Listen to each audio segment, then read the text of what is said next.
Família do crime. Polícia Civil e Ministério Público Estadual prendem pessoas do mesmo núcleo familiar acusadas de lesarem financeiramente um condomínio clube em Petrópolis. 7 criminosos morrem e outros 6 são presos durante a operação para tentar encontrar os assassinos do policial Luiz Paulo Costa da Silva, morto no fim de semana em Cabo Frio. Linha chilena faz mais uma vítima no estado, dessa vez na Via Dutra, na Baixada Fluminense. E veja também a precariedade da BR-040, que tem gerado prejuízos à indústria petropolitana. Empresários discutem com o município edital para a escolha de uma nova empresa para administrar a rodovia. Terça-feira, 18 de fevereiro, começa agora o seu SBT Cidade.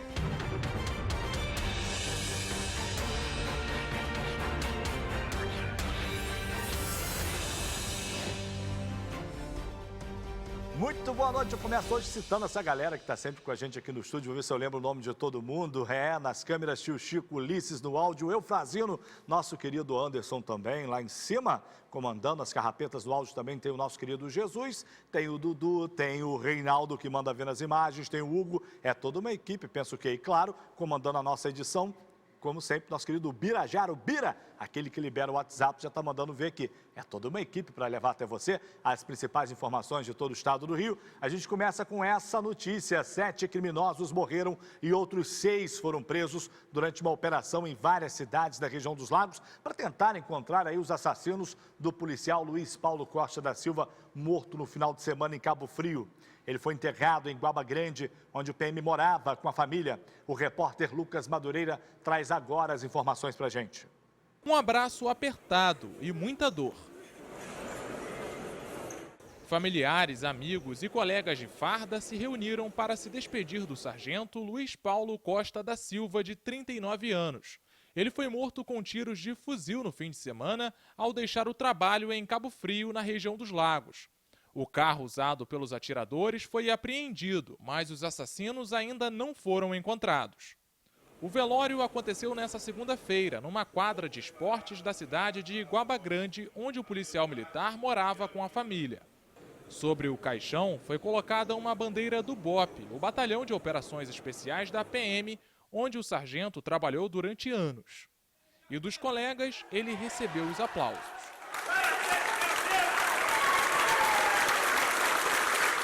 Em seguida, dezenas de viaturas saíram em cortejo pela RJ-106, a rodovia Amaral Peixoto, em direção ao local do sepultamento.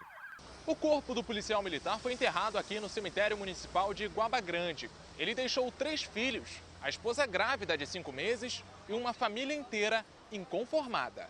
Inconsolável, né, cara? Minha mãe enterrar um filho, ainda mais da maneira que foi. Ele era um policial ativo e a maneira como foi muito covarde. Durante toda esta segunda, a polícia fez operações nas regiões dos Lagos e Metropolitana para tentar encontrar os assassinos do sargento. Já na RJ-124, a Via Lagos, ainda em São Pedro da Aldeia, uma ação conjunta das polícias Federal, Civil e Militar prendeu 6 homens com armas, munições e uniformes da Polícia Civil, que seguiam em carros roubados para a região dos Lagos. Eles foram levados para a delegacia de Arraial do Cabo e a polícia investiga se o grupo tem ligação com o homicídio do sargento. E nessa operação aí, para tentar prender os criminosos culpados pela morte do PM, um outro policial militar também acabou sendo baleado, não teve ferimentos graves, não é isso? Mas já é o 3º policial aí, alvo de criminosos em 5 dias na região dos Lagos, para você ver o nível de violência que está. Eu vou para o intervalo, já já tem outras informações de todo o estado, siga aqui.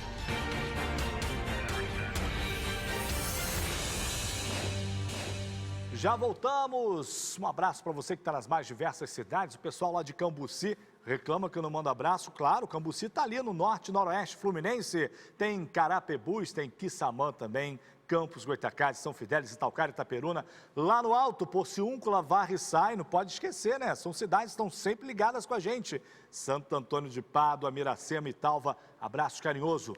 A gente vai nessa aqui para falar dessa notícia: motociclista é atingido por uma linha chilena na Via Dutra, na Baixada Fluminense. O empresário só escapou da morte graças a um óculos que estava pendurado na camisa dele. Os detalhes com a Isabela Veiga. Foi um óculos como esse que salvou a vida do Jair. Ele voltava do trabalho para casa de moto, como sempre faz. Quando estava na Dutra, na altura de São João de Meriti, na Baixada Fluminense, sentiu que os óculos que estavam pendurados na gola da camisa evitaram uma tragédia. Foi muito rápido, segundos. Ela pegou, acho que no meu óculos, para depois pegar no meu pescoço. Foi segundos preciosos que eu ganhei, que eu consegui frear para diminuir um pouquinho a velocidade e tirar a linha com a mão esquerda. Jair trafegava a cerca de 80 a 90 quilômetros por hora, como a velocidade estava baixa e os óculos serviram de barreira contra a linha chilena, ele teve apenas um ferimento leve. O Jair foi socorrido por um outro motoqueiro que passava na hora. Em casa, ele também recebeu os primeiros socorros da esposa, que é enfermeira. Mas a cicatriz que vai ficar para sempre no pescoço dele vai lembrá-lo de que Jair nasceu de novo. Cheguei lá, abracei minha família, feliz da vida que eu cheguei são e salvo em casa. E até hoje eu só tenho a agradecer mesmo. A linha chilena em pipas é proibida por lei municipal. Quem usar ou comercializar pode ser multado em R$2.000, valor que pode aumentar em até 50 vezes em caso de reincidência. Ela é feita de uma mistura de óxido de alumínio e algodão. Tem poder de corte 4 vezes maior que o cerol, que é feito de cola e pó de vidro. Apesar da proibição, ela é vendida pela internet e até em algumas feiras. O Disque Denúncia tem um canal, o Linha Verde, para que os casos sejam denunciados. No ano passado, foram mais de 300 ligações sobre locais de venda e produção de linha chilena. Tem lei que proíbe, mas não só está no papel. E a gente vê toda semana acontecendo. Um italiano teve o pescoço cortado por uma linha chilena quando passava de moto em Cabo Frio, na região dos Lagos. Marco Adieco, de 49 anos, não resistiu aos ferimentos e morreu. Em abril do ano passado, a pequena Eloá, de 8 anos, teve a perna amputada depois de passar vários dias internada. Ela se feriu com uma linha chilena quando atravessava uma passarela na Avenida Brasil. E eu estou aqui vivo fazendo um apelo aí para que as pessoas possam se conscientizar para que realmente evite isso. E até quando isso vai continuar acontecendo? A Delegacia Fazendária da Polícia Civil e o Ministério Público realizaram hoje a Operação Olho no Lance contra fraudes em pregões eletrônicos do governo estadual. A gente vai acompanhar agora na reportagem, veja. Os agentes foram cumprir 17 mandados de busca e apreensão em endereços de empresas e empresários investigados por fraudar pregões eletrônicos. Um deles foi essa mansão. O tamanho e a beleza impressionam. Os policiais estiveram também em uma fábrica de papéis e em uma loja. Todo o material apreendido hoje foi encaminhado à cidade da polícia. O objetivo da operação é obter provas da autoria e da materialidade de crimes licitatórios, organização criminosa e outros fatos ocorridos entre os anos de 2012 e 2018 em 14 pregões eletrônicos realizados por diversos órgãos e entidades estaduais. As investigações tiveram início a partir de um relatório da Controladoria Geral do Estado enviado à Delegacia de Fazenda. De acordo com a polícia, um grupo de pessoas jurídicas combinavam entre si os valores dos lances que seriam dados nas propostas. O grupo de empresas possuía diversos vínculos, inclusive familiares. Assim, os envolvidos venciam pregões eletrônicos e firmavam contratos sem obstáculos. Apenas uma das licitações fraudadas custou R$20 milhões. A compra foi de papel, material de escritório e de limpeza. Em novembro, 4 pessoas foram presas, acusadas de fazerem parte do esquema. Walter José da Silva é apontado como líder da quadrilha. Além dele, Robson Silva Portugal, Stephanie Alves Marques e Walter Marques Filho também foram detidos. E essa ação também aconteceu no interior do estado, com desdobramentos em Volta Redonda, em Barra do Piraí, no sul fluminense. Mandados de busca e apreensão e também de prisão foram cumpridos em endereços ligados a empresas e a pessoas acusadas de fazerem parte desse esquema. Até o meio da tarde, ainda não havia sido divulgado um balanço final dessa operação. E olha, o ex-secretário de Saúde, Sérgio Cortes, ele foi condenado a mais 16 anos de prisão por receber propina de $2,5 milhões de empresários em troca de benefícios em licitações. Outras 3 pessoas também foram condenadas, mas todos podem recorrer em liberdade. Veja só. Sérgio Cortes foi condenado por corrupção, lavagem de dinheiro e evasão de divisas na Operação Ressonância, que faz parte da Lava Jato. A sentença, assinada pelo juiz Marcelo Bretas, da 7ª Vara Federal Criminal, determinou pena de 16 anos e 9 meses de prisão em regime fechado.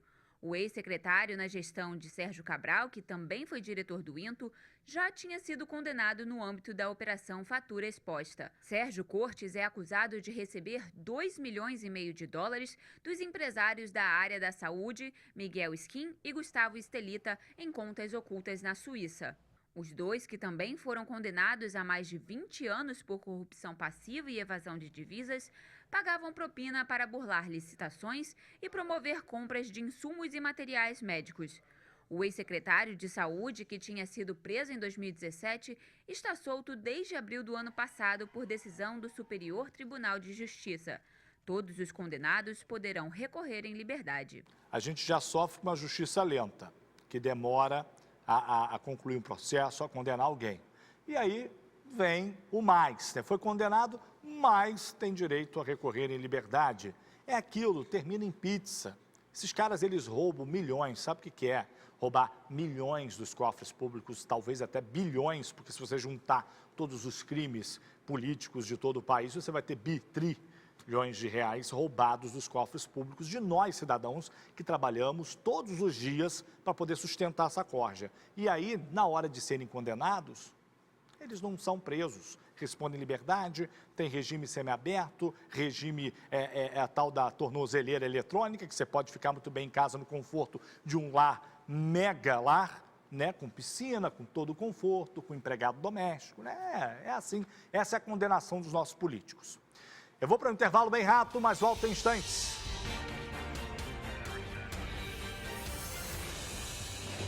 Vamos em frente, então. Várias notícias de todo o estado aqui para você todos os dias, para te deixar bem informado. Você vai ver agora a situação de quem precisa passar pela BR-040 no trecho da Serra de Petrópolis e tem que encarar o péssimo estado de conservação da via, né? A falta de investimentos aí ao longo dos anos resultou em uma pista cheia de desníveis, com rachaduras e sem acostamento. O problema tem gerado prejuízos incalculáveis para a indústria petropolitana, que se reuniu ao município para poder discutir o edital de concessão para a escolha de uma nova empresa para administrar a rodovia. A gente vai ver agora na reportagem da Sabrina Borsato, com imagens do Robson Lucas. Põe no ar. Quem enfrenta a Serra de Petrópolis todos os dias sofre. Muito buraco, isso às vezes pode causar acidente. A serra já é perigosa e com buraco então é pior ainda. Com muita frequência a gente permanece horas parado nessa serra e sem qualquer apoio da concessionária. Davi é motorista e faz o trajeto Rio-Juiz de Fora diariamente, às vezes até mais de uma vez. E não é fácil. É cansativo, a viagem é rápida, entendeu? Até Juiz de Fora, mas o cansativo é o que você pega aqui nessa serra. Você não consegue andar. A falta de investimentos ao longo dos últimos anos, principalmente no trecho da serra, tem trazido prejuízos incalculáveis, por exemplo, para a indústria. É o que aponta a Federação das Indústrias do Estado do Rio. O frete de uma mercadoria, de uma matéria-prima, para chegar na região serrana, quanto para a desova da mercadoria das indústrias, representa em torno de quase 10% o valor da mercadoria, o que é muita coisa, né? Então, nós temos indústrias que já não estão mais em Petrópolis, estão saindo daqui devido a todo esse custo, né? Essa oneração que a indústria acaba perdendo a sua competitividade, porque ela tem que repassar isso, ela tem que passar esse custo para o seu produto. O edital para a escolha da nova empresa que vai explorar a rodovia está sendo preparado. A escolha deve ser feita ainda este ano e os trabalhos começam em 2021. Mais do que nunca, a BR-040 está sob o olhar atento de várias instituições privadas, da sociedade civil organizada e do governo municipal. E todos concordam que um dos principais pontos que devem constar no edital é a retomada das obras da serra. Os trabalhos começaram em 2013, mas foram paralisados em 2016, depois que o Tribunal de Contas da União encontrou irregularidades. Em um novo parecer de 2018, os ministros mantiveram a decisão de paralisar as obras, já que os problemas encontrados não teriam sido resolvidos. Na época, foram apontados ainda sobrepreço e um superfaturamento investimento de cerca de 277 milhões nas obras. Nossa reivindicação é que comece imediatamente. A sociedade petropolitana não pode mais pagar o preço que está pagando por uma serra inadequada. Essas e outras recomendações foram apresentadas aos órgãos responsáveis pela redação do edital, ao governo estadual e também ao governo federal. No âmbito municipal, foi feito um mapeamento das principais necessidades, desde a linha vermelha até o pedágio de Areal. 15 intervenções que vão melhorar o trânsito dentro de Petrópolis foram pontuadas, além da mudança do local da praça de pedágio. Petrópolis sempre foi o maior pagador de pedágio da estrada. Então, nada mais justo que Petrópolis receba agora, nessa nova concessão, um pouco mais de justiça, né? A gente tem ali todo o trecho de Caxias que as pessoas trafegam por ali e não pagam nem um centavo de pedágio. Acaba que essa conta chega toda para o petropolitano. Em nota, a Concer disse que as obras da subida da serra foram paralisadas por causa da inadimplência do poder público com a concessionária. Disse também que já prestou todos os esclarecimentos ao Tribunal de Contas da União e que as interdições do trecho da subida da serra são ocasionadas por eventos naturais ou por veículos enguiçados e que a Concer age o mais rapidamente para liberar as pistas. Vocês fazem aqueles reparos mal feitos, a pista fica cheia de desníveis, tem que se discutir, sim, essa concessão. Tem que ter fiscalização, tem que ter transparência nisso aí. Agora, outras notícias pelo Estado. Vamos ao nosso giro.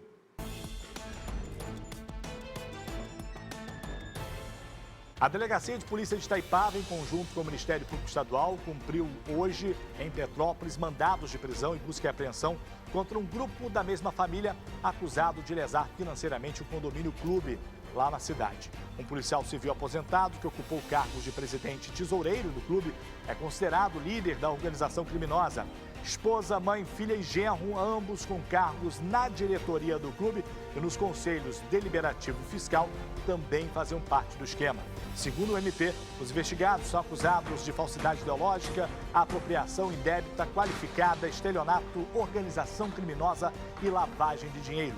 2 pessoas foram presas. O homem que aparece armado durante uma confusão na rua 13 de Maio, em Petrópolis, no fim de semana, havia sido preso 3 semanas antes no bairro Quarteirão Brasileiro, acusado de tráfico de drogas. A notícia foi divulgada no site Diário de Petrópolis, mas não explica o motivo de o criminoso estar solto novamente. Até o fechamento dessa edição, ele não havia sido preso. Em Volta Redonda, moradores do Parque do Contorno estão sem acesso a uma das principais vias do bairro por causa de uma barreira que caiu há 4 dias. A Secretaria de Infraestrutura do município disse que vai realizar a limpeza o mais rápido possível, mas não estipulou data. O Superior Tribunal de Justiça determinou a suspensão novamente das atividades do depósito de escória administrado pela empresa industrial Rasco, em Volta Redonda.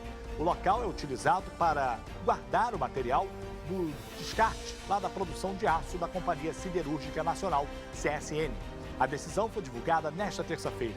A ação civil pública apontou que existe um risco iminente de danos ambientais e à saúde pública, além de chances de contaminação do rio Paraíba do Sul. É com esse giro de informações que eu deixo vocês agora na companhia do SBT Brasil. Voltamos a nos falar amanhã. Tchau, até lá!